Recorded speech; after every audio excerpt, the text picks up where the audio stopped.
Mobile phone का आविष्कार। प्यारे बच्चों, आपने मोबाइल फोन तो देखा ही होगा। आपके पास एक स्मार्टफोन भी होगा जिस पर आप इंटरनेट पर गेम खेल सकते हैं और पढ़ लिख सकते हैं। लेकिन सिर्फ आप ही नहीं बल्कि पूरी दुनिया में मोबाइल फोन का इस्तेमाल करते हैं। वे अपरिचित होंगे इसके आविष्कारक के नाम के साथ। 1973 तक ग्राहम बेल के फोन के आविष्कार को संचार के साधन के रूप में इस्तेमाल किया गया था, जिसका आविष्कार उन्होंने 1876 में किया था।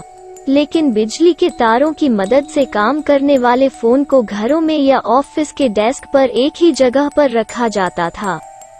20वीं शताब्दी के 70 के दशक में अमेरिकी दूरसंचार कंपनी मार्टिन कूपर के इंजीनियर ने संचार के एक ऐसे साधन का आविष्कार करने की आवश्यकता महसूस की जो वायरलेस हो, जिसका उपयोग घर के बाहर, सड़क पर, शहर में बाहर किया जा सके, शहर या अन्य देश में बात कर सकता था। उन्होंने 1973 में वायरलेस फोन का आविष्कार किया और 3 अप्रैल 1973 को अपनी कंपनी के लैंडलाइन फोन पर पहली कॉल करने के साथ प्रयोग किया। उन्होंने जिस मोबाइल फोन का आविष्कार किया उसका वजन 2 किलोग्राम था, जबकि उसका 1 फुट से अधिक लंबा था। इस आविष्कार की लागत लगभग 1 मिलियन थी। इस फोन की बैटरी का समय बेहद कम था और मुश्किल से 35 मिनट तक बात की जा सकती थी, जबकि बैटरी को रिचार्ज करने में 10 घंटे लगते थे।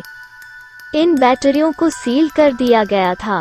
1983 तक इसके अधिकार केवल एक दूरसंचार कंपनी के लिए आरक्षित थे और उस समय एक मोबाइल फोन की कीमत $4000 थी। मैं यहाँ आया, जिसके बाद इसकी कीमतें इतनी नीचे चली गईं कि आज हर कोई इसे खरीद सकता है। मोबाइल फोन के आविष्कार को लगभग 48 साल हो चुके हैं।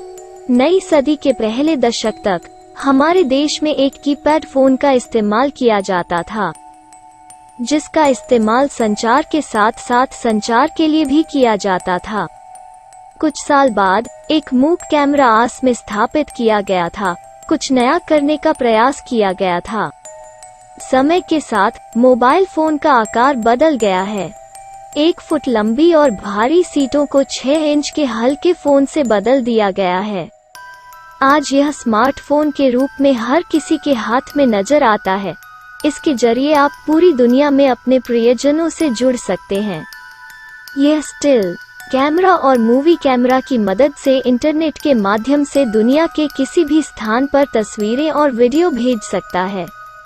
व्हाट्सएप की मदद से आप आवश्यक जानकारी का अनुरोध कर सकते हैं और इसे अपने कंप्यूटर पर स्थानांतरित कर सकते हैं। अब दुनिया की अधिकांश कंपनियां मोबाइल फोन की विभिन्न तकनीकों पर काम कर रही हैं, जिसके बाद हमें और अधिक डिजाइन और नई तकनीकों की आवश्यकता है। आप देखेंगे